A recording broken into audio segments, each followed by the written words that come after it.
Tuhan bersamamu. Inilah Injil suci menurut Lukas. Dimuliakanlah Tuhan.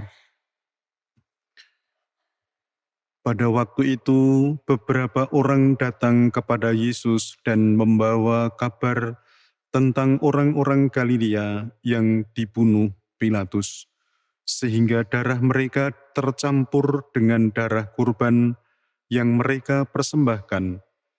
Berkatalah Yesus kepada mereka, "Sangkamu orang-orang Galilea ini lebih besar dosanya daripada semua orang Galilea yang lain, karena mereka mengalami nasib itu? Tidak, kataku kepadamu, tetapi jikalau kalian tidak bertobat, kalian semua pun akan binasa dengan cara demikian. Atau sangkamu ke-18 orang yang mati ditimpa menara dekat Siloam lebih besar kesalahannya daripada semua orang lain yang tinggal di Yerusalem? Tidak, kataku kepadamu, tetapi jikalau kalian tidak bertobat, kalian semua pun akan binasa dengan cara demikian." Kemudian Yesus menceritakan perumpamaan ini. Ada seorang mempunyai sebatang pohon ara yang tumbuh di kebun anggurnya. Ia datang mencari buah pada pohon itu, tetapi tidak menemukannya. Maka berkatalah ia kepada pengurus kebun anggur itu, "Sudah 3 tahun aku datang mencari buah pada pohon ara itu, namun tidak pernah menemukannya. Sebab itu, tebanglah pohon itu. Untuk apa pohon itu hidup di tanah ini dengan percuma?" Pengurus kebun anggur itu menjawab, "Tuan, biarkanlah pohon ini tumbuh selama setahun ini lagi.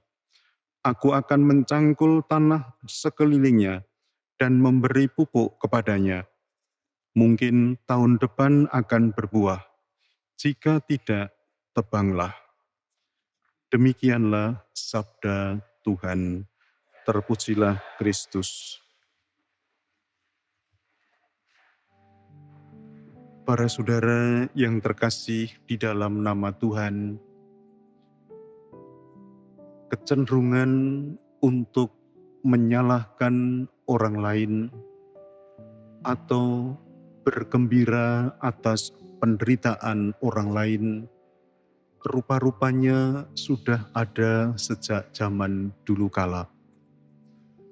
Orang-orang datang kepada Yesus karena mereka melihat ada orang lain yang menderita. Dan penderitaan atau bencana yang dialami oleh orang lain itu terjadi karena dosa-dosa mereka. Yesus menjawab, memberi komentar atas orang-orang yang datang kepada mereka. Yesus memberi kesempatan kepada mereka semua, dan penderitaan yang mereka alami bukanlah suatu hukuman, melainkan sebagai suatu konsekuensi di dalam dinamika kehidupan. Yesus memberi kesempatan kepada orang-orang yang disangka berbuat jahat dan berdosa, menderita karena perbuatan dosanya, untuk bertobat di hadapan Allah. Dan jikalau orang itu hidup di dalam pertobatan dan menghidupi pertobatannya, maka orang-orang itu pun akan mengalami damai sejahtera.